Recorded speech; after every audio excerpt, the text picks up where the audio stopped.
And this is what you call expecting the unexpected for Pakistan cricket team. Ladies and gentlemen, Pakistan, alhamdulillah, has made it to the finals of the 15th edition of the T20 Asia Cup 2022 alongside Sri Lanka. Afghanistan, very unfortunate for you. Even though मुझे लगा कि आप लोगों की बड़ी बेहतरीन planning थी, आपने बड़े अच्छे से हमारे मिडिल ऑर्डर को भी एक्सपोज करने की कोशिश की, लेकिन अल्हम्दुलिल्लाह या अल्लाह ने जिसके मुकद्दरों में जीत लिखी हो उसको मिल ही जाती है. Boys, you played well. Shadab Khan, obviously you were the one who actually built it up for us. और उसके बाद Naseem Shah, what a beauty. We never thought that you actually had this ability that you can hit so high sixes. Thank you very much for doing that. लेकिन पाकिस्तान ने जहाँ पर toss जीतकर सबसे पहले फैसला किया कि जी हम गेंद फेंकना पसंद करेंगे. थोड़ी सी डाइसी लगी सिचुएशन जब हम बात करते हैं पाकिस्तान अफगानिस्तान के आज के मैच के हवाले से. वो डाइसी इसलिए लगी क्योंकि हमने आसिफ अली के ऊपर रिलाई किया, हमने खुशदिल के ऊपर रिलाई किया, हमने इफ्तिखार के ऊपर रिलाई किया, लेकिन पे दर पे जिस तरह से विकेट्स गिरी और अफगानिस्तान की एक अमेजिंग, हमें अफगानिस्तान का भी बॉलिंग के हवाले से हमें उनको क्रेडिट देना पड़ेगा, वो भी थोड़े से फॉर्मिडेबल रहे. राशिद की बात करते हैं, फारूकी की बात करते हैं. लास्ट ओवर में लग रहा था कि शायद फारूकी को हम नहीं उतना स्कोर बना सकेंगे फारूकी के ओवर्स में, लेकिन अल्हम्दुलिल्लाह अल्लाह में ने इज्जत रखी पाकिस्तान की. एक दफा फिर से हमारे यहाँ सुपरस्टार जो बैठे उनमें से एक सुपरस्टार ने कहा था जब सुबह मैंने ये जिक्र किया कि आज तक अफगानिस्तान पाकिस्तान से जीत नहीं पाया है, तो उन्होंने कहा था आज तक ये आपने कह दिया है, इसके आगे भी इंशाल्लाह अफगानिस्तान जीत नहीं पाएगा. But obviously it was a good game, great game, everybody came together, gelled in very well. लेकिन कुछ चीजें हैं जिनके हवाले से बात करना बहुत जरूरी होगी. सबसे पहले मेरे ख्याल है मैं अपने सारे मेहमानों का तारुफ कराता हूँ. 3 former skippers over here in the studios with me. Former skipper, wicket keeper better, Mr. Rashid Lateef. Hello sir, अस्सलाम वालेकुम. वालेकुम सलाम. कैसे हैं सर आप? मुबारक हो आप. खैर मुबारक हो सर आपको. पूरे पाकिस्तानियों को और अफगानियों को भी. बड़ी खूबसूरत बात की थी आपने दोपहर में. आपने कहा आज तक ऐसा नहीं हुआ, आगे भी नहीं होगा. यार आज हो जाएगा. नसीम शाह डे, जैसे नबी ने अपनी प्रेस कॉन्फ्रेंस में कहा, आउटस्टैंडिंग मैच हुआ है. बाकी आप तारुफ करा दें उसके बाद. बिल्कुल बिल्कुल बिल्कुल. दूसरी जा रहे हैं लेडीज एंड जेंटलमैन, हम इनकी बात करते हैं जब तो मजीद अब अल्हम्दुलिल्लाह जो है वो ट्विटर के ऊपर आप देखें, सोशल मीडिया किसी प्लेटफॉर्म के ऊपर देखें, वो सब इनको अब दिल से, पहले भी मानते थे, दिल से प्रोफेसर मानते हैं. खवातीन और हज़रात, ये former skipper Pakistan cricket team, he is mister Mohammad Hafeez. हाँ जी हफीज भाई. अच्छा मुझे भी उतने चली गई है. पाकिस्तान जीतेगा तो ऊपर है. मुबारक हो आपको. बहुत बहुत मुबारक हम सबको, पाकिस्तानियों को, तमाम cricket fans of Pakistan. Naseem Shah, well done. Well done, well done. और आखिरी जानिब खवातीन और हज़रात, जब भी इनका तारुफ कराता मुझे बड़ी खुशी होती है क्योंकि जब हम वुमेन्स क्रिकेट की बात करते हैं, I think she is dominated an era, A decade. And बहुत अच्छे, इनकी भी दूरंदेशी बहुत खूबसूरत है. जब भी आज आई नहीं, वो ऑफ द रिकॉर्ड बात है, मैं नहीं करना चाहता हूँ. बड़ी खूबसूरत इन्होंने बात की थी. Eventually it will come out. खवातीन और हज़रात, हमारे साथ मौजूद है former skipper for Pakistan women cricket team. She is miss Sara Mir. Hello. Congratulations. Thank you. आपको भी. Thank और you. मैं आपसे कहने लगी थी कि अगर ट्विटर पे लोगों को पता चल गया हफीज भाई प्रोफेसर है, इनका पेपर भी कैमरे पे दिखा दे तो मजीद प्रोफेसर की डिग्री मिल जाएगी. राइटिंग देखता मुझे यही लगता है वाकई. लेकिन सर हम आगाज करते हैं. अफगानिस्तान ने 129 रन बनाए 6 विकेटों के नुकसान पर, और उसके बाद पाकिस्तान के लिए ऐसा लगा कि शायद चेस करना बहुत डिफिकल्ट होगा. सबसे पहले मैच समरी पे नजर डालते हैं. जी राशिद भाई, आपसे आगाज करते हैं प्लीज. क्या बात करेंगे इस पर? बात ये करनी है कि मैच फंस गया था, हमारा मिडिल ऑर्डर नहीं उस तरह से परफॉर्म कर पाया. Eventually it came down to the tail ender. दोनों टीम बहुत खराब क्रिकेट खेली है जी. बैड क्रिकेट आज बड़े अरसे बाद देखी है, और इससे लोएस्ट लेवल शायद देख नहीं सकते आप. 2 इंटरनेशनल टीम खेल रही हो और जब विल कर रहे हैं, मार रहे हो, बाहर जा रही है जी. और उसके बाद विकेट गिरती है, सब भी डिफेंसिव हो गए. शुरू के 6 ओवर अगर अफगानिस्तान के देखें और मिडिल के हमारे 7 ओवर 5 ओवर देखते हैं, रन तो उस पिच पे बन रहे थे.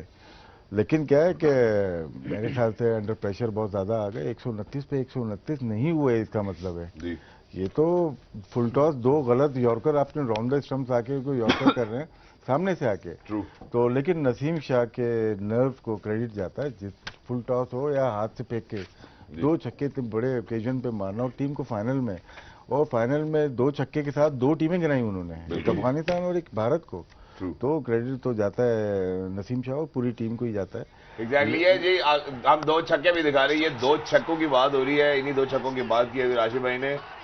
ये तो बार बार देखने को, चलाने को दिल कर रहा है. ये एक ऐसा मैच है जो हमेशा याद रहेगा. जैसे आपको कुछ छक्के याद हैं, जावेद भाई की बात हुई, शाहिद अफरीदी भाई के 2 छक्के, मुझे तो वो याद आ रहे हैं एशिया कप में 2014 में जो उन्होंने मारे थे. और इसी तरह ये वाले 2 छक्के, ये कुछ ऐसे मैच हैं जो आपको लाइफ में हमेशा याद रहेंगे.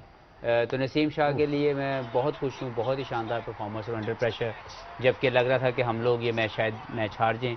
वो हिस्ट्री जिसके लिए काफ़ी अरसे से इंतज़ार कर रही है अफगानिस्तान की टीम, वो शायद आज बन जाए, लेकिन उसको होल्ड किया। और ये प्योर पैशन है, जिस कहते हैं ना विल हो आपकी तो आप कुछ भी कर सकते हैं। ये प्योर पैशन, ये अंदरूनी बात तो देखें। नहीं, ये अंदरूनी जंग है। ये बड़ी इमोशनल किस्म की जो ना फीलिंग्स रहती हैं।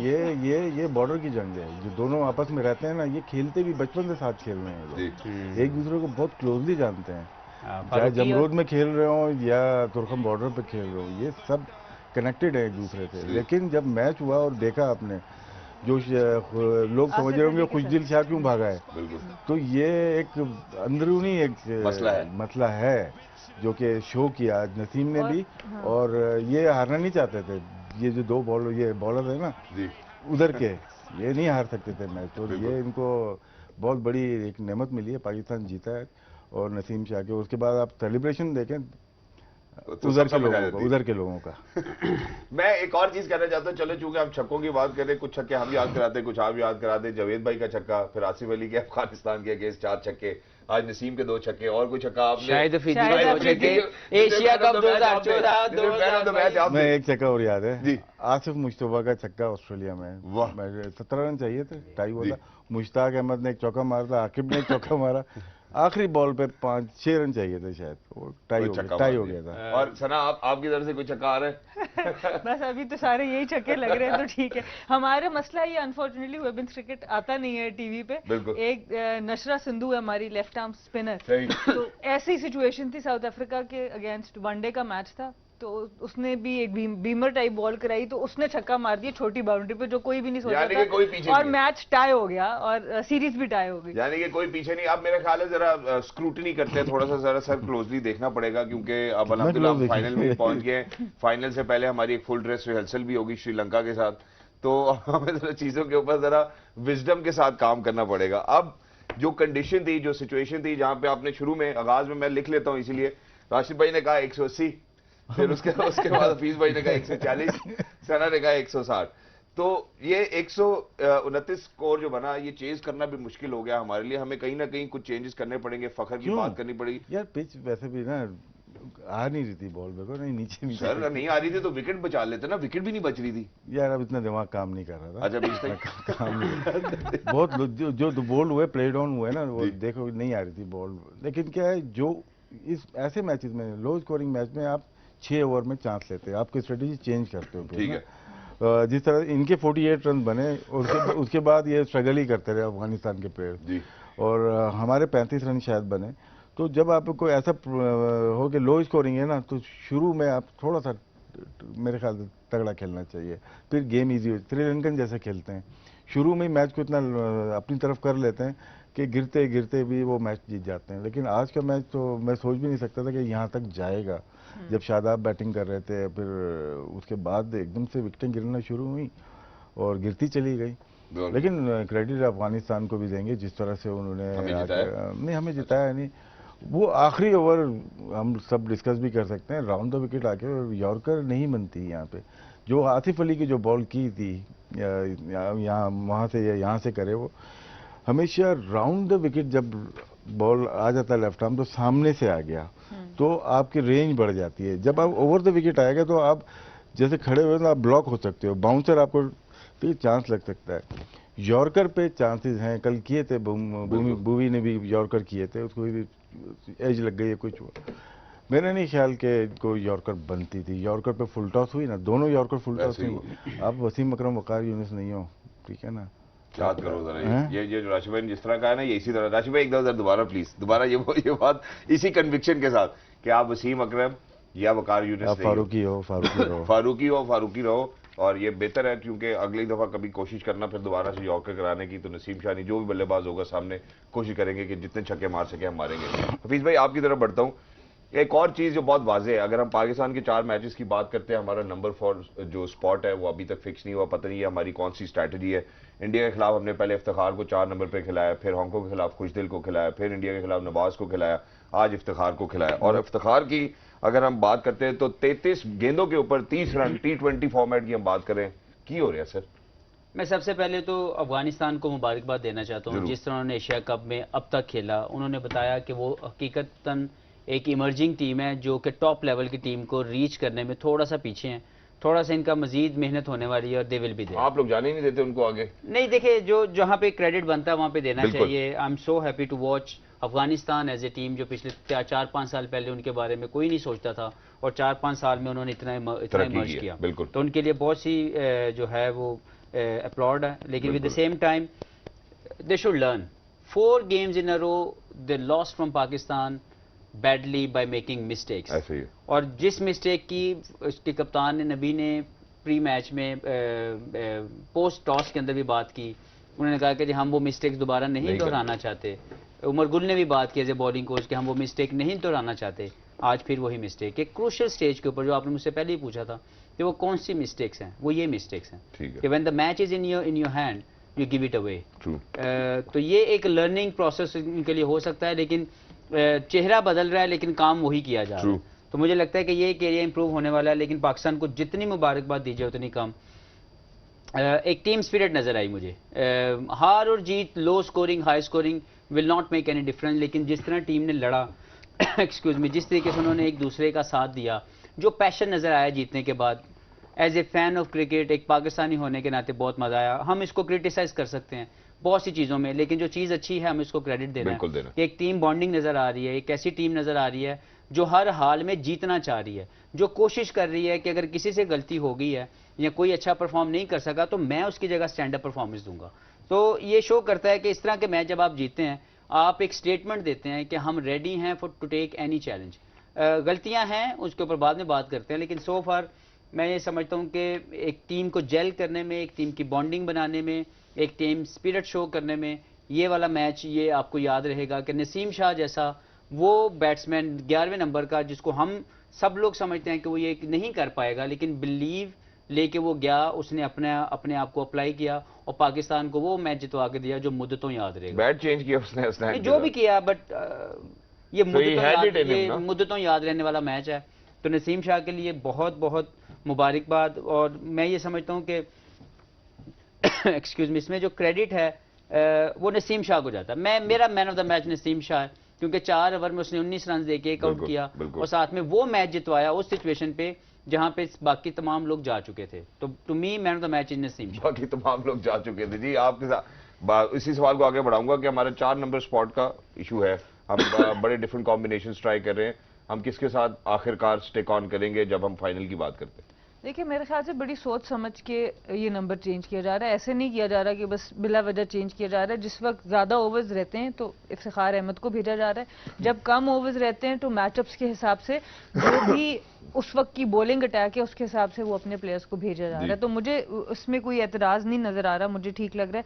जो प्रॉब्लम आ रही है वो जो राशिद भाई ने बात की कि इस तरह के जब आप मैचेस को चेस करते हैं तो पावर प्ले में आपको थोड़ा सा ज़्यादा अटैक करना चाहिए, वो हम कर नहीं सके। और उसके बाद मिडिल में जब आपका रन रेट ऊपर जाता गया तो 23 रन्स में हमने 5 विकेटें गवा दी मिडिल ऑर्डर। वही बात है, क्योंकि मिडिल ऑर्डर ने टाइम स्पेंड नहीं किया, वो उस तरह से बारी नहीं करे जो हम शुरू से बात करें, तो अंडर प्रेशर उनसे वो परफॉर्म नहीं हो रहा और फिर हर दफ़ा कोई नया बंदा आके परफॉर्म कर देता है। और नसीम शाह की जो बात की, दोनों तरफ से हमारे फेवर में चली गई। बॉलर से एग्जीक्यूट नहीं हुआ और उन्होंने एग्जीक्यूट कर दिया, तो दोनों साइड से हमारी तरफ से। अदरवाइज अगर एक अच्छा यॉर्कर लग जाता, जब हारिस रऊफ ने कोहली को यॉर्कर करा दिया, कोहली जैसा प्लेयर उसको नहीं खेल सकता। और इसमें नसीम शाह की बॉलिंग के साथ मैं हारिस रऊफ की भी तारीफ करना चाहूंगी। वो थोड़ा सा अंडर द रेडार कभी कभी रहते हैं। पिछले मैच में भी जो एंड के ओवर्स थे बड़े जबरदस्त कराए। आज भी जो मैच टर्निंग पॉइंट मेरे लिए था खासतौर पे अफगानिस्तान की इनिंग्स में, वो गुरबाज की विकेट थी। जिस टाइम पे ली, जिस तरीके से गुरबाज खेल रहा था, ये आराम से स्कोर 170-180 पे जा सकता था जिस तरह से वो खेल रहा था। तो आई थिंक हारिस रऊफ भी बड़ी जिम्मेदारी का मुजाहरा कर रहे हैं। और जैसे बात हुई ओवरऑल कि एज अ टीम जीतना चाह रहे हैं, हर बंदा जो है वो डिफरेंट सिचुएशन में अपना हाथ ऊपर करता है, ये एक्सीलेंट साइन है Pakistan cricket. Exactly, very wonderfully explain to us. Well, आप कुछ ऐड करना चाह रहे हैं? जी, आपने मुझसे जो चौथे नंबर का जो इशू आपने रेज किया, मैं सिर्फ ये बात करना चाहता हूँ, अभी तक मैनेजमेंट श्योर नहीं है कि उसके नंबर 4, 5, 6 के प्लेयर कौन है। आप देखें, हवा में तीर तो छोड़ रहे हैं कि जी एक मैच में हमने नमाज को भेज दिया, एक मैच में हमने खुशदिल को भेज दिया, एक मैच में हमने यानी आप तजर्बाती तौर पर प्लेयरों को यूज कर रहे हैं, लेकिन मैं ये नहीं कह रहा कि ये वर्क नहीं कर रहा, but for a longer period of time it will never work. You need to bring you need to give a role to a proper batsman कि ये आपका नंबर 4 और 5 का 6 का ये रोल है. उसमें कभी हो सकता है कि आप इसको चेंज कर दो, लेकिन हर एक मैच में एक नए बंदे को वो रोल देने में ना उस बंदे को कॉन्फिडेंस आने वाला है और ना ही टीम आप इस तरह सोचें कि बड़ी लंबी देर तक जीत सकती है. ठीक है. तो आपको सोचना पड़ेगा कि नंबर 4 पे, नंबर 5 पे, नंबर 6 पे एक्सक्यूज मी 7 और 8 पे नवाज और शादाब मौजूद हैं. उनको आप पहले प्रमोट कर दें, आपकी मर्जी, लेकिन 4, 5, 6 ये ऐसे नंबर हैं. अगर पाकिस्तान ने आगे बड़े टूर्नामेंट्स जैसे वर्ल्ड कप के लिए सोच रखी हुई है, और वो रखनी भी चाहिए क्योंकि पाकिस्तान वो फेवरेट टीम है जो वहां जाके जीत सकती है, लेकिन आपको 4, 5, 6 सॉर्ट आउट करना पड़ेगा. और उसके लिए अगर ये बंदे रिस्पॉन्ड नहीं कर रहे आपसे और आपको कॉन्फिडेंस नहीं है इनको अंडर प्रेशर बारी देने पे, थिंक अबाउट सम पीपल जो यहाँ पे बैठे हुए हैं, जो कहीं ना कहीं पे परफॉर्म कर रहे हैं, आप उनके बारे में सोच सकते हैं. एग्जैक्टली. मैं इसके दो पहलू हो सकते हैं. इसका एक पहलू तो जो हफीज भाई ने कहा वो हो सकता है. इसका दूसरा पहलू ये हो सकता है कि वन वे और दी अदर ये स्ट्रैटेजी भी हो सकती है. एक स्ट्रैटेजी इसलिए भी होती है कि जो भी आप जिस भी हरीफ के मुकाबले में उतरते हैं ग्राउंड में, वो कोशिश करता है कि तैयारी करके आए पहले से कि भाई इनका ये ऑर्डर है, इस ऑर्डर के हिसाब से हमें इस तरह से अपने बॉलर्स को प्रिपेयर करना है. तो इवेंचुअली ये स्ट्रैटेजी अभी तक तो पाकिस्तान को कामयाबी दिला रही है. क्या आगे दिला पाएगी ये नहीं. आगे राशिद भाई से कंटिन्यू करेंगे. गेम ऑन है, don't go anywhere, will be right back. एक खबर मैं आपको देना चाहता हूं ख़वातीन और हज़रात, Pakistan is made it to the final of the 15th edition of T20 Asia cup 2022. Break पे जाने से पहले हमने कॉम्बिनेशन के हवाले से बात की थी, उसके ऊपर बात करेंगे, लेकिन पावर प्ले मेरा ख्याल है सबसे ज्यादा इंपॉर्टेंट है. राशिद भाई से बात होती है. पहले 6 ओवर्स में Afghanistan made 48 for the loss of 2 wickets. 8 का इनका रन रेट रहा. सबसे पहले जरा पावर प्ले के ऊपर नजर डालते. जी राशिद भाई. नहीं, इस मैच में जो आपका लो स्कोरिंग मैच होता है, इसमें यूटिलाइज करते हैं आप पावर प्ले को. जैसे अफगानिस्तान के जो रन बने मोस्टली पावर प्ले में बने और बहुत अच्छा गुरबाज खेले, बहुत ही ज़बरदस्त बैटिंग कर रहे थे, लेकिन हारिस ने बहुत अच्छी बॉलिंग की और वहाँ से आउट किया उनको. और हमारी तरफ से भी 2 विकेट मेरे ख्याल से गिर गए थे पावर प्ले में. 35 बनाए थे हमने. 35 बनाए थे हमने. और बाबर आउट हो गए 0 पे, मेरे ख्याल से बड़े अरसे बाद 0 पे आउट हुए. पता हाँ हो सकता है कि 0 पे. और सर हिस्ट्री में मेरा ख्याल है बहुत कम दफा होगा कि दोनों तरफ के कप्तान ब्लॉक के लिए चले गए हो. दोनों कप्तान, नबी की भी बात करें वो भी गोल्डन डक पे गए अल्हम्दुलिल्लाह, और बाबर अनफॉर्चुनेटली ये बॉल भी बहुत अच्छी जी, ये बॉल भी अच्छी थी हसनैन की. यहाँ से हसनैन की बॉलिंग बेहतर थी. आपने जो भी बोले इसका मतलब है हमारा कुत्ता कुत्ता, उनका कुत्ता टॉमी, हमारी बिल्ली बिल्ली, उनकी बिल्ली जेनी. इस तरह कर लेते. कल वो कबे वाली भी गलत हो गई थी हमारी थी, लेकिन ठीक है, आपकी मर्जी है. ठीक है, ठीक है. अच्छा, अब अभी मैं आपकी तरफ बढ़ता हूँ. जो राशिद भाई ने बात की, हम पावर प्ले में ऑब्वियसली उस तरह से नहीं स्कोर कर पा रहे. हमने आज पहले भी प्री मैच के में भी हमने यही बात की थी कि यार पावर प्ले वो हमें मौका मिलता है जहां पे हमें एडवांटेज ले लेना चाहिए. अनफॉर्चुनेटली हमारा टॉप ऑर्डर उसका एडवांटेज नहीं ले पाता है. बेसिक वजह क्या बात समझे जो मैंने बात की थी, लो स्कोरिंग जब हो 120 130 तो 6 ओवर में आप स्ट्राइक करो जी, ठीक है ना. जैसे खेलते हैं वैसे इनको खेलने दो, लेकिन आज के मैच में पावर प्ले को यूटिलाइज करना चाहिए था. नहीं हो नहीं रहा ना सर. नहीं, आज के मैच में नहीं हुआ ना. हाँ जी, तो जब ही तो आखिर तक गया. नसीम शाह पे बात आ गई ना. जी बिल्कुल आ गई. मैं यही सवाल वो कंटिन्यू कर रहा हूँ कि क्यों नहीं कर पा रही. इंप्रेशन ये जा रहा है कि ये खेलते ही ऐसे ही हैं, समझे. तो खेलते तो हम पहले पाकिस्तान का पावर प्ले दिखाता हूँ, हम कैसे खेलते हैं वो भी दिखा रहा हूँ. जी जी हफीज भाई. देखें, पहले तो ये आती जब ये विकेट गिरी तो पाकिस्तान बहुत रिलाई करता है बाबर के पहले 6 ओवर 7 ओवर खेलने पर. तो जब बाबर आउट हुए तो मुझे लगता है एकदम से ये बिल्कुल शल में चले गए. मुजीब के 3 ओवर में 5 या 7 रन थे. तो मुझे लगा कि बिल्कुल ही अपने आप को रोक लिया. लेकिन अगर उसके अलावा मैं देखूं तो गलती सिर्फ इतनी है कि इंटेंट अभी भी वो उतना पॉजिटिव नहीं है जितना होना चाहिए. देखें, वो किसी को नहीं पता होता कि ये मैच 130 वाला होगा, लेकिन आप प्लान करते हैं, जो राशिद भाई ने बात की कि हम इस मैच को कैसे प्रोसीड करेंगे. उसमें पहले 6 ओवर में बॉल थोड़ा बल्ले पे आता है, थोड़ा सा हार्ड होता है, आप उसमें चांस ले सकते हैं. जैसे कि उन्होंने पहले 6 ओवर में 48 रन किए, लेकिन क्योंकि उनके स्किल्स में थोड़ी सी कमी है और हमारी बॉलिंग बहुत शानदार है. 6 ओवर के बाद शादाब ने फिर एक मरतबा अच्छी बॉलिंग की, नवाज ने फिर अच्छी बॉलिंग की. नसीम शाह ने बहुत अच्छी बाद में आके अपने ओवर किए. सिर्फ हसनैन एक ऐसा मुझे ग्रे एरिया नज़र आ रहा है कि उसके बारे में सोचना पड़ेगा एक्सक्यूज़ मी, कि क्या हमें इसी को कंटिन्यू करना है या हमको चेंज कर सकते हैं. ठीक है. लेकिन ओवरऑल अगर हम देखें तो वो 48 अफगानिस्तान 48 6 ओवर में करने के बाद अगले 14 ओवर में सिर्फ उन्होंने 84-85 रन किए, जो कि बहुत कम है। Having 8 wicket 9 wicket in hands, आप अगर ऐसा खेलेंगे तो आप अपने लिए खुद वो 20 रन कम से कम शॉट थे जिसमें उन्होंने चांस दिया पाकिस्तान को, क्योंकि अगर ये 150 करते तो पाकिस्तान के लिए मुश्किल होती इस पिच के ऊपर। लेकिन पाकिस्तान के लिए वैसे 129 भी मुश्किल हो गई थी। वो हमने खुद बनाया ना, क्योंकि हमने बहुत ज्यादा चेंजेस की। हमारा 4 5 6 नंबर अभी तक समझ नहीं आ रहा, कभी किसी को जिसका दिल में एक कुरा निकलता है, जैसे पर्चियां नहीं चुकी दी जरा फाल निकालते हैं, जब अभी तू चला जाए तेरी बारी है तेरी बारी। It doesn't work like this. आप एक आध मैच ऐसे जीत रहे हैं लेकिन it will never work for a longer period of time. आपको सॉर्ट आउट करना पड़ेगा। पाकिस्तान का जो ग्रे एरिया इस वक्त वो 4 5 6 है जिसके ऊपर काम करने की जरूरत है। एग्जैक्टली। अब मैं सना की तरफ भी बढ़ना चाहता हूं, लेकिन मैं सबसे पहले ऑन एयर राशिद भाई से एक रिक्वेस्ट करूंगा। राशिद भाई, क्या हमें कोई एक ऐसी स्टैटिस्टिक्स की स्लाइड मिल सकती है जिसके अंदर हम ये देख सकें कि पाकिस्तान अपने पिछले 2 सालों में पावर प्लेज में जितने भी T20 खेला है उसमें कितने स्कोर इन्होंने बनाए, ताकि हम इस हतमी फैसले पहुंचे कि क्या हम ऐसे ही खेलते हैं या फिर अब डिपेंड करता है टीम टू टीम। आज दिखाया तो था वो हमने सिर्फ 2 साल वाला दिखाया था, लेकिन वो बैटिंग और बॉलिंग की बात की थी हमने, तो हम सिर्फ पहले 6 ओवर्स के बैटिंग। अगर यार हमें मिल सकता है तो प्लीज जरा वो भी दिखाइएगा ताकि हम इस बात को भी डिसाइड कर लें। इसमें ये था कि 50% बॉल जो खेले थे वो टॉप ऑर्डर 1 2 3 नंबर ने जब खेले तो पाकिस्तान 19 दफा जीता है जी। हाँ, वो तो ये वाली हमने दिखाई और आज नहीं खेले तो आज 7वीं दफा हार जाते। लेकिन मसला ये देखें, मसला ये है कि 4 5 6 पे ट्रस्ट भी नहीं किया जा रहा। आज अगर बारी थी तो दो यार उनको बारी 4 5 6 को भेजो। आप क्यों कुछ दिल शाह को 8वें नंबर पे लेके गए हो 7वें नंबर पे? For what reason? आप क्या सोच रहे हैं कि एक बंदा जिसने 2 मैच पहले इसी ग्राउंड के अंदर आके हांगकांग के खिलाफ अच्छी इनिंग्स खेली, एक सडन उसके ऊपर आप एतमाद ही शो नहीं कर रहे? नंबर्स पूरे बैटिंग लास्ट 2 इयर्स प्लीज। जब आप किसी भी प्लेयर को एतमाद नहीं दोगे वो कभी भी रिस्पॉन्ड नहीं करेगा। अच्छा, मैं इसके अंदर एक और भी सर इंटरेस्टिंग चीज बता दूं जो मैंने सुबह ऑब्जर्व की थी। जब हम अफगानिस्तान की हमने ये सेम स्लाइड दिखाई थी तो इनका जो टॉप ऑर्डर है वही लोग सबसे ज्यादा स्ट्राइक रेट के साथ ऊपर थे। हमारा मिडिल ऑर्डर ऊपर है और हमारा टॉप ऑर्डर नीचे है स्ट्राइक रेट के हवाले से। इसके ऊपर भी जरा रोशनी डाल दो, फिर हम शायद इसी तरह खेलते हैं। नहीं, जिसकी बॉलिंग कम मिलती है उसके स्ट्राइक रेट ज्यादा होता है, उनका एवरेज कम होगा। जरा देखिएगा ज्यादा दफा आउट हुए। हाँ जी, ऐसे ही, बिल्कुल ऐसे ही बताएंगे आप क्या है? बिल्कुल दोबारा दिखाएंगे। नहीं बताएं क्या है। मैं दिखाएं तो सही ना। ये देखें, अब एवरेजेस भी आगे सामने। आप जरा अफगानिस्तान वाली स्लाइड में नहीं, एवरेज क्या चल रहा है? एवरेज 21 चल रहा है, 14 चल रहा है, 23 चल रहा है, नीचे आ जाए 37 और 69 रिजवान। देखो ना, ये जो 21 एवरेज है, 14 एवरेज, जब आप मारते हो ना आउट होते हो जी तो आपका एवरेज कम हो जाता है, आपका स्ट्राइक रेट बढ़ता है।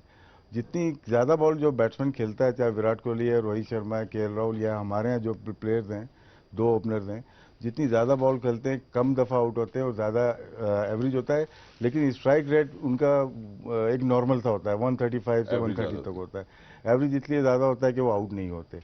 लेकिन जब बॉल कम मिलती हैं, आपको 120 में से 30 बॉलें खेलने जा रहे हैं, जैसे आसिफ अली आउट ही हो जा रहे हैं ना, खुशदिल भी आउट हो गए, तो चांस इनको लेना पड़ता है। तो चांस लेते हैं तो स्ट्राइक रेट ऊपर चला जाता है लेकिन उनका एवरेज कम हो जाता है। जी, अब जरा अफगानिस्तान की भी एक मिनट अफीज भाई, मैं जरा अफगानिस्तान वाली भी दिखाइएगा प्लीज। अब सर यहाँ पे एवरेजेस भी देखें आप। जदरान की बात करें 38 एवरेज, रहमानुल्लाह गुरबाज की बात करें 23, करीम जन्नत सना के बड़े फेवरेट प्लेयर है। आज उन्होंने कैच पकड़ा। मैं बात करना चाहूंगी, आप पहले स्लाइड्स दिखा लें फिर मैं बात करना चाहूंगी। फिर उसके बाद हम देखें इनकी टॉप ऑर्डर की एवरेजेस भी ज्यादा हैं और स्ट्राइक रेट भी ऊपर है।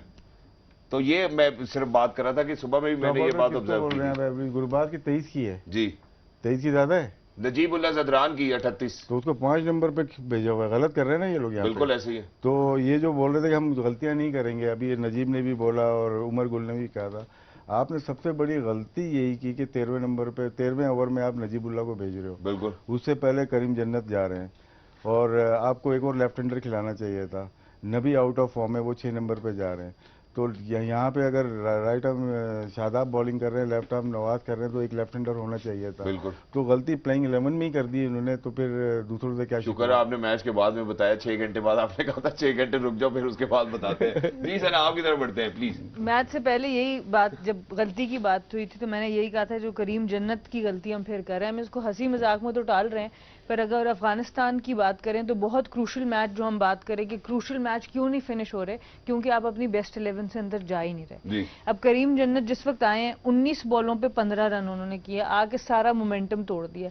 मुझे नहीं समझ आती इनकी बैटिंग थिंक टैंक क्यों नजीबुल्लाह जदरान जैसे प्लेयर को, जिसने आके पीछे सारे मैचेस बनाए, 17 बॉलों पे 40 रन किए, उसको आप 5 नंबर भेज देते हैं और उसके हिस्से में आती हैं 11 बॉल और उसके बाद वो तेज खेलने के चक्कर में आउट हो जाता है। तो यही वही वाली बात है कि आप पहले तो 11 में गलती करें, बैटिंग ऑर्डर में गलती करें। जहां तक पाकिस्तान का बैटिंग ऑर्डर है, मैं फिर वही बात करूंगी, अगर आप टूर्नामेंट खेल रहे हैं और हर मैच आपका एक डिफरेंट टीम के अगेंस्ट है, डिफरेंट ऑपोजिशन के अगेंस्ट है, उसमें अपनी बैटिंग को फ्लेक्सिबल रखने में कोई हर्ज नहीं है।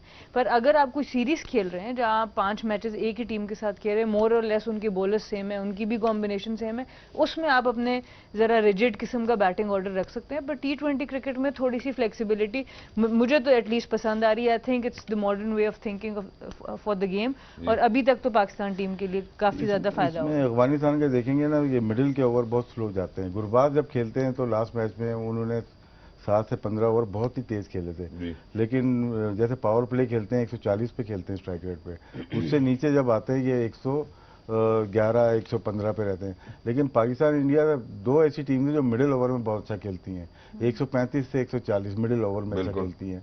लेकिन क्या है कि इस मैच में ये तो बहुत लो स्कोरिंग मैच था, इसको हम दूसरे मैचेस से कंपेयर नहीं कर सकते। जैसे श्रीलंका का मैच बांग्लादेश से हुआ, पाकिस्तान का इंडिया से हुआ, 180 वाले मैच को आप 125 130 वाले मैच से कंपेयर नहीं कर सकते। बिल्कुल, क्योंकि लो भी रहा मोस्टली यहाँ पे मैच में जान कब पड़ी जब छक्के चौके लगे, और यहाँ पे इसी तरह से रन बनते हैं कि आखिर में भी 2 छक्के लगे और बॉल लैंड ही नहीं की। बॉल अगर लैंड करती तो मुश्किल हो सकती। ऐसा ही है। तो अगर हम नजीबुल्ला की बैटिंग देखते हैं पिछले मैच में, उसमें भी उन्होंने 6 छक्के मारे। तो इस ग्राउंड में देखो छोटा ग्राउंड ज़रूर है, लेकिन पिच प्रॉपर आती नहीं है और ग्राउंड भी स्लो, बहुत ज़्यादा स्लो है। दोनों चीज़ें स्लो हैं, इस वजह से यहाँ पे रन कम बनते हैं। बहुत आला, very well explain as well. आप कुछ बीच में बात करना चाह रहे थे? मैं सिर्फ जी देखें, चीज़ें तो बहुत सी क्रिटिसाइज भी की जा सकती हैं, डिबेट भी की जा सकती हैं। हमने ये देखना है कि कहाँ पे बेहतरी आ सकती है। जी, कहाँ? पाकिस्तान की टीम में जो हमने पहले बात की है, मैं फिर उसको दोहराऊंगा कि ये 2 हमारे ओपनर्स, इन्हीं के साथ चलना पड़ेगा हमें। वो बहुत कंसिस्टेंट हैं, ज़्यादा स्कोर करते हैं, उन्होंने अपने गेम को थोड़ा सा लिफ्ट करना। हमें इधर उधर की बातों की तरफ ज़्यादा अपना ध्यान और खामखा उनका दिमाग चेंज नहीं करना चाहिए। They are good players, they doing well. उनकी परफॉर्मेंस से टीम जीत रही है, वो शुड कंटिन्यू। जी, 4-5-6 शॉर्ट हमारा जो है ना वो ग्रे एरिया जिसको हमको सॉर्ट आउट करना है, अगर हमने बड़े टूर्नामेंट में बड़ी परफॉर्मेंसें देनी है। बिल्कुल ऐसा नहीं हो सकता। आई टोटली डिसएग्री कि हमारे दिमाग के अंदर ये आए कि आज ये, कल वो, परसों वो, चौथ वो। तो इस तरह आप एक प्लेयर के रोल को डिफाइन नहीं कर सकते। जैसे आप नंबर 3 आपने ऑलरेडी सेटल किया, मैंने उनको आप नहीं चेंज कर रहे, इसलिए वो कंसिस्टेंट है, इसलिए उनके स्कोर करने की जो परसेंटेज है वो ज़्यादा है। लेकिन 4-5-6 सेटल ही नहीं हो पा रहा, तो आप खुद अपने लिए आ बैल मुझे मार वाली जो है सिचुएशन के अंदर आप लेके आ रहे हैं। तो ये ग्रे एरिया है। कामयाबी अगर शॉर्ट टर्म में मिल रही है, अगर उस पर खुश होना तो होते रहें, अगर लॉन्ग टर्म आपने प्लानिंग करनी है तो आपको रोल डिफाइन करने। बिल्कुल, और रोल डिफाइन करने और की जरूरत भी अभी है। जो सबसे बड़ा मुझे मसला नजर आ रहा है, जो मैं देख रहा हूँ, he is a fighter, he is a wonderful player, सबसे स्ट्रॉन्ग लड़का है, लेकिन Rizwan is not right at the moment. हमें ये देखना है कि क्या हमने उसको एक ऐसा प्लेयर बना देना है जो किसी ऐसी इंजरी में चले जाए कि उसको लंबे 6 माह, साल, 2 साल के लिए हमें खोना पड़ जाए, या हमने उसकी लुक आफ्टर करके उसको खिलाना। जैसे एक्सक्यूज मी, जैसे अब अगला मैच है, हम पाकिस्तान पहले ही फाइनल में जा चुका है। अब मुझे ये समझ नहीं आ रही कि क्या इस फिटनेस से रिजवान को खेलना चाहिए जी, और अगर नहीं खेलेगा तो इसकी जगह पे कौन है जो विकेट कीपिंग कर सकता है। एग्जैक्टली इसके मैं 2 चीजें हैं इसके अंदर, मैं राशिद भाई से भी ये सवाल पूछना चाहता हूँ। एक तो छोटी सी ब्रेक पे जाना है, हमने एक वीडियो दिखानी है आपको, लेकिन जब वापस आएंगे तो ये सवाल मैं जरूर पूछूंगा, क्या ये जब टीम जा रही होती है तो is it on to the keeper कि वो खुद ये डिसाइड करे कि मैं किसी और को साथ लेके जाना चाहता हूँ, या फिर कप्तान बताता है? नहीं, जब मुझे आएगा ना परसों फिर पूछेंगे ये सवाल। अभी इसका बात करना जरूरी नहीं, हफीज भाई ने बात की ना अभी हफीज भाई ने बात की है। लेकिन एक और चीज मैं जरूर यहाँ पे बोलना चाहता हूँ कि जीत से पहले जब फैसला ना हुआ हो तब से वो जज्बात का इस्तेमाल करना on the pitch, on the crease, with in the ground, थोड़ा सा जरा डिस्टेस्टफुल लगता है। मैं जरा एक वीडियो दिखाना चाहता हूँ, आप सबसे चाहता हूँ कि इसके ऊपर कॉमेंट करें जरा प्लीज। ये क्या हो रहा है? क्या हो गया? ये हीट ऑफ द मोमेंट ऐसी चीज़ें आती हैं, और क्योंकि पैशन और बहुत ज़्यादा जो है दोनों टीमें, मैं पाकिस्तान अफगानिस्तान के कपल ऑफ इनकाउंटर जो हमने लास्ट खेले उसमें दोनों को मैंने ऑब्जर्व किया हुआ है। हमारी तरफ भी बहुत ज़्यादा पैशन उस मैच को जीतने के हवाले से होता है और उनकी तरफ भी। और आई थिंक कि यहाँ पे भी वही हुआ कि मैच के अंदर वो गर्मा गर्मी और एक हीट ऑफ द मोमेंट ही हुआ। ऐसा होना नहीं चाहिए, वो 4 छक्के पिछले भी याद है। ऐसा होना नहीं चाहिए, लेकिन ऐसी चीज़ जो हुई है वो इस इंटेंस गेम थी जिसकी वजह से दोनों साइडों के ऊपर आउट होने के बाद उनका भी रिएक्शन आया, बॉलर ने भी बिल्कुल मुंह के ऊपर चढ़ के, जब आपको कोई बंदा प्रोवोक करेगा तो you can expect anything. Similarly जो आसिफ ने किया वो भी गलत है, तो इसमें देखना है। मुझे लग रहा है कि दोनों के लिए मुश्किलात। मानती हूँ कि जो मेरा करियर एंड हुआ है वो इसी बात पे हुआ कि रोल डेफिनेशन हुई, तो पहले तो मैं इस चीज़ को क्लियर करना चाहती हूँ। पर मैं समझती हूँ जो इस वक्त बैटिंग ऑर्डर जिस तरीके से खेल रहा है, 3 आपके पास स्पेशलिस्ट बैट मौजूद हैं, उसके बाद आपके पास पावर हिटर्स भी आ रहे हैं और ऑलराउंडर्स भी आ रहे हैं। अगर तो यहाँ पे चौथे नंबर पे आपके पास समवन लाइक शोएब मलिक हो या मोहम्मद हफीज़ होते या शान मसूद होते, तो मैं कहती कि हाँ जी आपका टॉप 4 सेम रहना चाहिए। अब आपके टॉप 3 के बाद जो प्लेयर्स आ रहे हैं, इफ्तिखार अहमद आ रहे हैं जो कि मतलब दोनों तरह का रोल प्ले कर सकते हैं। खुशदिल शाह हो गए, आसिफ अली हो गए, शादाब हो गए, नवाज हो गए, इन सबको ये पता है कि ये मैच खेल रहे हैं। रोल डेफिनेशन में ज़रूरी है कि उनको पता है। इफ्तिखार ने आज मारने की कोशिश नहीं की, आज उनकी इनिंग्स यही थी कि रिजवान आउट हुआ तो वो लंबा लेके जाएंगे, जो भी बंदा आएगा वो आके एक्सेलरेट करेगा।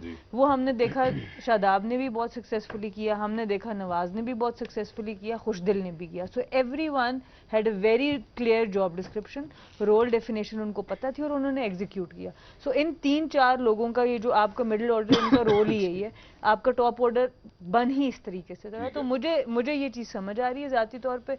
और ऑब्वियसली भी और कहती हैं कि रोल्स आइडेंटिफाइड होने चाहिए, रोल्स आइडेंटिफाइड होने चाहिए, और इस टीम में ये वाले रोल्स आइडेंटिफाइड मुझे लग रहे हैं। अगर तो एक बैटर जैसे कामरान गुलाम है डोमेस्टिक में, शान मसूद है, उस तरह के कोई प्लेयर हो, फिर आप उनको 4 नंबर पे फिक्स कर सकते हैं। पर इस बैटिंग ऑर्डर में इस वक्त आई थिंक जो जिस तरीके से वो उसको यूटिलाइज कर रहे हैं रिसोर्सेज को, मुझे तो ये काफ़ी अच्छी थिंकिंग लग रही है। ये आपको अच्छी थिंकिंग लगती है। मैं राशिद भाई से भी इसके ऊपर चाहता हूँ कि आप भी इसके ऊपर कॉमेंट करें कि या तो ये स्ट्रैटेजी का हिस्सा है कि हर थोड़े 4 नंबर तक तो हमारे वही प्लेयर्स आते हैं। इफ्तिखार नंबर 4 पे खेल रहे हैं, नवाज को भेज देते हैं ऊपर, या आज शादाब को भेजा है। तो ऐसे मैचेस में शायद ठीक है, पहली इनिंग में डिफरेंट होता है और दूसरी इनिंग में डिफरेंट होता है। तो जो हमने चेंजेस की मेरे ख्याल से हमने दूसरी इनिंग में की, चेंज करते हुए की है और सक्सेसफुल रहे हैं। लेकिन जब आप यहाँ से बाहर निकलेंगे ना, फिर आपका बैटिंग ऑर्डर सेट होना चाहिए। तकरीबन 5 प्लेयर्स का तो सेट होना चाहिए। उसके बाद आप चेंज कर सकते हो कि लेफ्ट हैंड है, राइट हैंड है, जो भी खिलाना है। लेकिन यहाँ की हद तक आप चल जाता है कि आपके मैच का कुछ नहीं पता कि कौन सा मैच कितना बड़ा हो रहा है। तो बाउंड्री शॉट कहाँ की है, दुबई की, और यहाँ पे कितनी बड़ी बाउंड्री है, तो आपको पावर हिटर या बड़ी हिट मारने की ज़रूरत पड़ती है। इस वजह से शादाब का आज का फैसला ठीक था, मैं जो समझता हूँ, क्योंकि वो स्पिनर और फास्ट बॉलर को दोनों को इक्वली अच्छा खेलता है और उसने बारहा उसने यूनाइटेड से खेलते हुए बहुत दफ़ा परफॉर्म किया हुआ है। आउट हो गया वो अलग चीज़ थी, लेकिन जितने भी कोशिश की वो सक्सेसफुल रहे। लेकिन इसका मतलब ये नहीं है कि आप ऐसे ही खेलेंगे क्रिकेट। ये जो स्ट्रेटेजी होती है ये हमारे क्लब की होती है कि क्लब में कभी इसको भेज दिया, कभी इसको भेज दिया। लेकिन जब इंटरनेशनल क्रिकेट में इवेंट जीतने जा रहे होते हैं ना, बड़ा और बड़ी क्रिकेट खेल रहे होते हैं, फिर आपके नंबर सेट होते हैं। 5 नंबर T20 में 5 नंबर तो सेट होने चाहिए। उसके बाद छठे को 7वां कर दें, 7वें को 8वां कर दें, इस तरह से चलता रहता है। लेकिन 5 नंबर जो है वो सेटल होने चाहिए। यानी कि 3 फॉर्मेट स्कीपर्स हमारे साथ स्टूडियो में मौजूद हैं और वो इस एक बात के ऊपर इत्तेफाक करते हैं, तो मेरे ख्याल है इस बात में जरूर कोई वजन होगा। अब जरा अपने सवाल की तरफ वापस आता हूँ जो हफीज भाई की तरफ से मर्ज हुआ। हफीज भाई ने कहा कि यार अगर रिजवान इंजरी प्रोन है तो उनको क्या हम आगे आने वाले मैच में जिसमें हमारी फुल रेस्ट रिहर्सल होगी इंशाल्लाह श्रीलंका के साथ, उसमें हम रेस्ट दे सकते हैं या नहीं। तो सवाल मैंने राशिद भाई से पूछा था, फॉर्मर कप्तान भी है, विकेट कीपर बैटर भी रहे हैं, तो मैंने ये पूछा था कि क्या कीपर ये डिसाइड करता है कि उनको एक अपने साथ एक और कीपर को ट्रैवल कराना है, या कप्तान डिसाइड करता है? कौन डिसाइड करता है? ये कैसे डिसाइड होता है कि हमने एक सिलेक्शन कमेटी कीपर के ऊपर तो नहीं होता है, बड़ी सीरीज होती है, उसमें उनको से पूछा जाता है कि आपको दूसरा कीपर चाहिए या 1 महीने डेढ़, अब तो इतने लंबे टूर्स होते नहीं है, तो उसमें अमूमन 2 कीपर्स, मेरे साथ तो 3 गए हैं। वो आप साथ लेके जाते थे या सिलेक्शन? मैं खुद लेके जाता था। आप खुद लेके जाते थे? बस यही बात मैं जानना चाह रहा। तो अब जो हफीज भाई ने बात की थी, अच्छा यारी दोस्ती मिलके खेलेंगे, given the condition Rizwan is in, अब आप क्या कहते हैं? यार रिजवान बर्नआउट तो हुआ नजर आ रहा है, लेकिन 2 मैचेस रह गए, अच्छा नहीं लगेगा कोई और कीपिंग करे। मैं इसके हक में नहीं हूँ कि कोई और कीपिंग करे और जो कीपर ना हो। ठीक है, आप क्या कहते हैं इस हवाले से? ये तो प्लान पहले सोचना चाहिए था ना, जो थिंक टैंक है उसको सोचना चाहिए था कि अगर ऐसा कुछ हो गया तो हमारे पास क्या बैकअप है।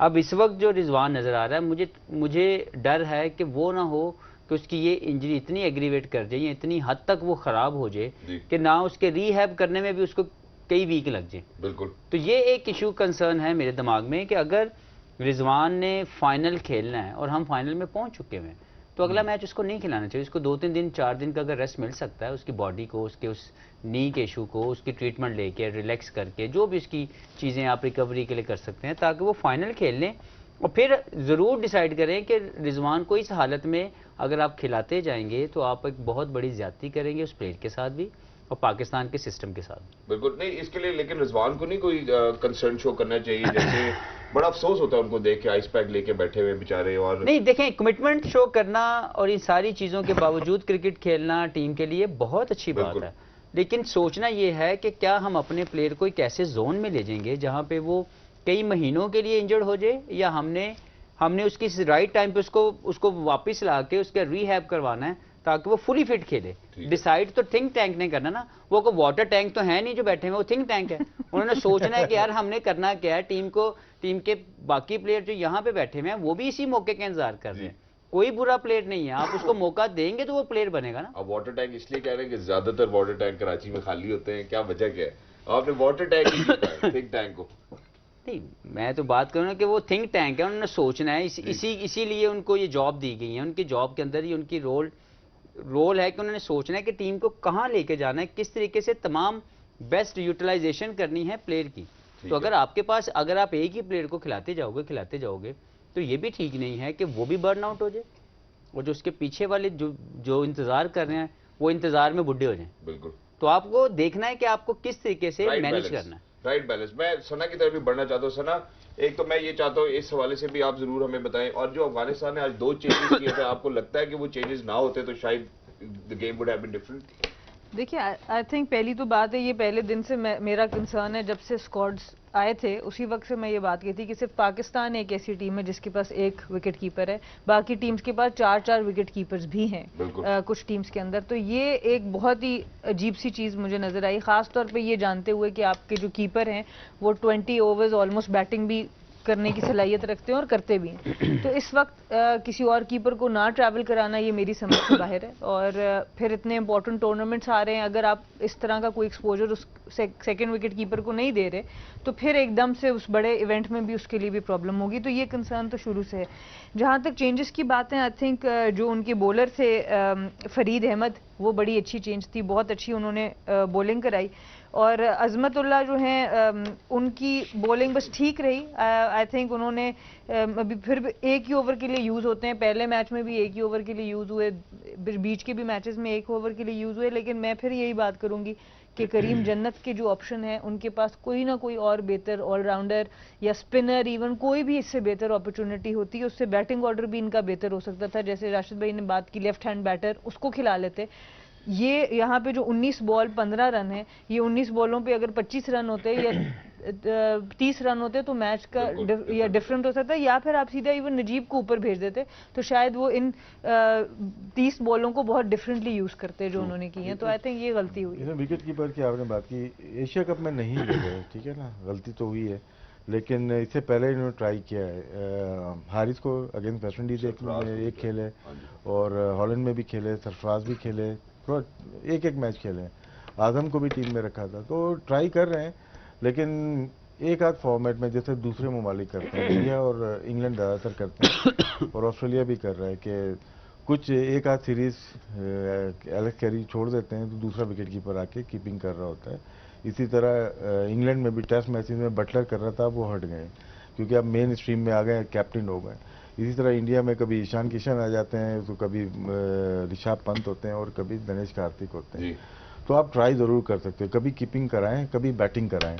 तो इस तरह से आप रोटेट करेंगे तो आपका जो विकेट कीपर जो रेडी नहीं है वो रेडी हो जाएगा। बिल्कुल ठीक बात की। और एक और बात जो हमने कहने थे इससे पहले, ब्रेक पे जाने से पहले, वो ये थी कि पहले 6 ओवर्स में पाकिस्तान जिस तरह से खेलता है तो उस हवाले से अल्हम्दुलिल्लाह लकी इनफ राशिद भाई ने हमें अभी दस्तयाब करा दी है जी जरा प्लीज हम देख सकते हैं ऑन स्क्रीन। मैं अपने तीनों फॉर्मर स्किपर से रिक्वेस्ट करूंगा कि क्या हमें इसी तरीके से आगे चलना है या इसको चेंज करना पड़ेगा। आइए जी, लेट्स टेक अ लुक। जी इसमें सबसे आगे इंडिया है और एशिया कप में सबसे पीछे इंडिया है, दोनों बाहर हो गए। और अफगानिस्तान दूसरे नंबर पे, ये भी दोनों बाहर हो गई। पाकिस्तान 120 पे है और फाइनल में पहुंच गई। इसमें यानी कि स्टैट्स के ऊपर बिल्कुल टोटली नहीं डिपेंड होता है, लेकिन ये कि एक फेज नहीं देखा जाता। ये 1 to 6 है, फिर 7 to 15 देखें, वो देख लेते हैं हम उसमें क्या है, वो भी देख लेते हैं। और ये जो 120 की हम बात करें, क्या ये 120 इज एक्सेप्टेबल, यही तरीका होना चाहिए, इसको थोड़ा बेहतर होना चाहिए? नहीं, इसके बाद वाला देखेंगे ना कि कितना आपने कंपनसेट किया है। ये सर ठीक है। अब इसके साथ का आपने देख लिया है कि 134 पे हम चले गए, लेकिन अफगानिस्तान 116 पे है जो आज हुआ। ठीक है, इनके साथ यही है, एग्जैक्ट यही हुआ है जो इनका स्टैट्स बता रहे हैं। इंडिया और पाकिस्तान दो ऐसी टीम हैं जो कि मिडिल ओवर बहुत अच्छा खेलती हैं, स्पिनर पे भी फास्ट बॉलर होती है। 137 और 134। हम लास्ट में चले जाते हैं, अफगानिस्तान, पाकिस्तान, इंडिया, ये इक्वली एक ही तरह से खेलते हुए नजर आ रहा है आपको, स्ट्राइक रेट नजर आ रहा है। तो बीच के ओवर जो टीम अच्छा खेलती है तो वो जाहिर सी बात है आखिरी ओवर भी अच्छा खेलेगी। तो इस वजह से आप हमारे विकेट कम गिरते हैं इसमें, जो 120 का स्ट्राइक रेट है ना। अफगानिस्तान के अगर विकेट भी हम डालेंगे ना तो बहुत सारी विकेट गिरी होंगी, जैसे 2-2 उनके आउट हो जाते हैं। बिल्कुल। और उनका जो रिकॉर्ड है ये ज्यादातर एसोसिएट मेंबर्स के खिलाफ है। बिल्कुल ऐसा ही है। जी हफीज भाई देखिए, मैं तो पहले कह चुका हूँ कि जोड़ी नंबर 1 है। आप क्यों उसके बारे में इतनी बातें कर रहे हैं? वो बहुत ही शानदार प्लेयर हैं, पाकिस्तान को बहुत अच्छा परफॉर्म करके दे रहे हैं। अपना चूरन बेचना है तो बेचते रहे, लेकिन होना कुछ नहीं, क्योंकि they are doing a wonderful job for Pakistan cricket. तो हमें उनको सपोर्ट करना है, अपने उन प्लेयरों को जो बहुत ही आला क्रिकेट खेल रहे हैं और दुनिया में नंबर 1 नंबर 2 की स्पॉट पे खड़े हैं। जो चीज़ उनकी कंस्ट्रक्टिव, उनकी जो हम बेहतरी के लिए जो बात कर सकते हैं वो इतनी है कि अगर वो अपने स्ट्राइक रेट को थोड़ा 10-10 का पुश दे दे, अपने स्ट्रॉन्ग शॉट को थोड़ा सा मजीद जो है बढ़ा लें, इससे बेहतर पाकिस्तान की T20 की ओपनिंग पार्टनरशिप ना मैंने इससे पहले देखी। अच्छा मौका मिला है, मुझे नहीं पता बाद में कब ये ऐसा है, लेकिन रिजवान को अपना कौन सा एरिया मजबूत करना है और बाबर आजम को कौन सा एरिया मजबूत करना है? देखें, मुझे ये लगता है कि रिजवान का ऑफ स्टंप के ऊपर जो उसके शॉर्ट रेंज है वो फॉल कर जाते हैं। जब वो खेलते हैं तो वो गिर रहे होते हैं। तो अगर वो उसको थोड़ा और स्टेबल करके अपने ऑफ स्टंप साइड को थोड़ा और इंप्रूव कर लें, उनके वहाँ चौके लगने शुरू, क्योंकि उनके जितने रिलीज शॉट्स हैं that goes towards square leg area, कॉ कॉर्नर, इन साइडों के ऊपर वो अच्छा खेलते हैं। लेकिन जैसे ही बॉल उनको इधर मिलता है, अगर उनकी ये टाइम होकर चौके होना शुरू हो जाए तो उनका वो सारी चीज़ें कवर कर जाएंगे। बाबर एब्सोल्युटली ए टेक्निकल प्लेयर, उसके लिए हमें टेक्निक पे बात नहीं करनी। जो चीज़ उसको थोड़ी सी इंप्रूव करनी है वो एक बड़ी शॉट है। सम टाइम आपके टेक्निकल शॉट हाथों में जा रहे होते हैं, वहाँ पे आप थोड़ा सा उठा के मिड ऑफ के ऊपर से, मिड ऑन के ऊपर से जब आप खेलते हैं 1-2, तो बॉलर अपनी लेंथ चेंज करता है। ये कुछ चीजें हैं जो बाबर इंप्रूव करे। ज्यादा खेले हुए उनके साथ, उनके स्पिनर जब पावर प्ले में आता है तो स्वीप शॉट कैसी है उनकी? नहीं, स्वीप इतनी अच्छी नहीं खेलता, लेकिन उसकी अगर ये कोई जरूरी नहीं है कि आप स्वीप अच्छी खेलें, उसके अलावा उसके पास इतने शॉर्ट रेंज है कि वो हर जगह से अपना स्कोर लेता है। तो मैं तो इनको जोड़ी नंबर 1 कह चुका हूँ, मैं उस पर खड़ा हूँ कि इससे बेहतर जोड़ी पाकिस्तान की जो इस वक्त बन चुकी है, पिछले साल 1.5 साल में पूरी दुनिया में मैंने इससे बेहतर जोड़ी नहीं देखी। थोड़ी सी चीज़ें हमें रिस्पेक्ट भी करनी है, जो एक्नॉलेजमेंट करनी है प्लेयर की, लेकिन जो बेहतरी आ सकती है वो इतनी है कि ये थोड़ा सा अपना स्ट्राइक रेट, अपने आप को और पुश करे, और ये कर सकते हैं। अगर ये ना कर सकते होते तो मैं कम से कम बार बार इस बात को ना दोहराता। सदके जाविए। आज जी सना आपकी तरफ बढ़ते हैं, जो आपने पहले से छठे ओवर तक, छठे के बाद 7वें से 15वें, 15वें से 20वें तक। आई थिंक जहां हफीज भाई ने बात खत्म की है वहीं से शुरू करूंगी कि क्योंकि ये दोनों कर सकते हैं, इसीलिए ये बात हम बार बार कर रहे हैं कि थोड़ा सा स्ट्राइक रेट को इम्प्रूव करें। और पाकिस्तान की बैटिंग लाइनअप में और अफगानिस्तान की बैटिंग लाइनअप में बड़ा फर्क है। अगर हम ऊपर से एक विकेट लूज कर भी देते हैं, आपका मिडिल ऑर्डर फिर भी ये रन बीच वाले 7 से 15 ओवर वाले कर जाएगा किसी एक भी बैटर के इर्द गिर्द, चाहे वो रिजवान हो या फखर हो या बाबर हो। तो उसमें इस वजह से हम इन तीनों से कह रहे हैं कि थोड़ा सा अटैक कर दें और बाकियों पे थोड़ा सा ट्रस्ट और ज्यादा कर दें। अभी भी आज सिर्फ एक मैच ऐसा हुआ जिसमें आप पूरी आपकी बैटिंग लाइनअप यूज हुई है, पर उसमें भी ऊपर से अभी भी देर से विकेट गिरी है। तो अगर ऊपर से विकेट गिर जाती है थोड़ा एक्सेलरेट करने में, तो अपने आप पे ये बिलीव हमें रखना होगा कि हमारा मिडिल ऑर्डर भी नीचे तक ले जाएगा। सो इस वजह से आई थिंक हमारा स्ट्राइक रेट इंप्रूव हो सकता है without impacting our middle over strike rate और our end over strike rate, वो बिल्कुल जबरदस्त जा रहा है। बिल्कुल, बड़ी खूबसूरत बात की है। हम एक छोटी सी ब्रेक की तरफ जाना चाहते हैं और ये जहां हफीज भाई ने कहा कि बड़ी अनमोल जोड़ी है, ऑब्वियसली नंबर 1 और नंबर 2 की रैंकिंग्स है, तो दोनों जहां पे जिन एरियाज की आपने बात की, अगर एक वीक है तो दूसरा वहां पे तगड़ा है और दूसरा वहां तगड़ा, तो हमारा पहला नंबर जो है वो वहां पे मैं क्या क्रिकेट दी जोड़ी है या कुर्बानी दी जोड़ी ना बनाओ। अनमोल जोड़ी है। Cricket by chance says the जेल में, that's what Naseem Shah did. लेकिन जब हम वापस आएंगे हम शादाब के हवाले से भी बात करना चाहते हैं और उन दो टीम्स के हवाले से बात करेंगे जो एशिया कप से बाहर हो चुकी है। गेम ऑन है। करना चाहता हूं, मुझे तकलीफ हो रही है देख के जो फुटेजेस अभी हमें रिसीव हो रही है शारजाह क्रिकेट स्टेडियम से, कि जो अफगानिस्तान के फैंस हैं और पाकिस्तान के फैंस हैं, अफगानिस्तान के फैंस कुर्सियां उठा उठा के पाकिस्तानी फैंस को अब मैं अगले अल्फाज नहीं यहाँ पे टेलीविजन के ऊपर बोलना चाहता, लेकिन हम इस तरह के सारे एक्शन को कंडेम करते हैं।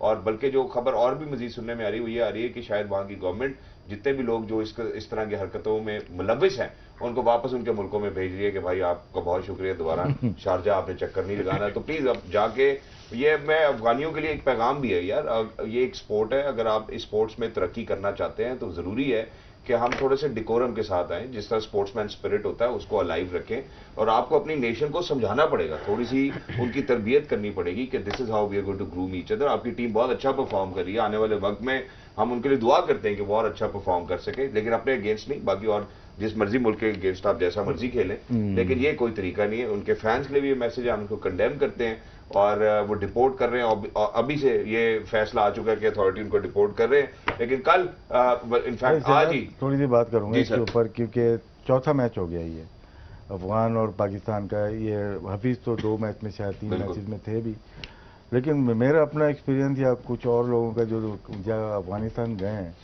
हमारा बहुत अच्छा रहा है। मेरा पर्सनली ट्रीटेड बहुत अच्छा ट्रीट किया गया वहाँ पे एज ए कोच भी।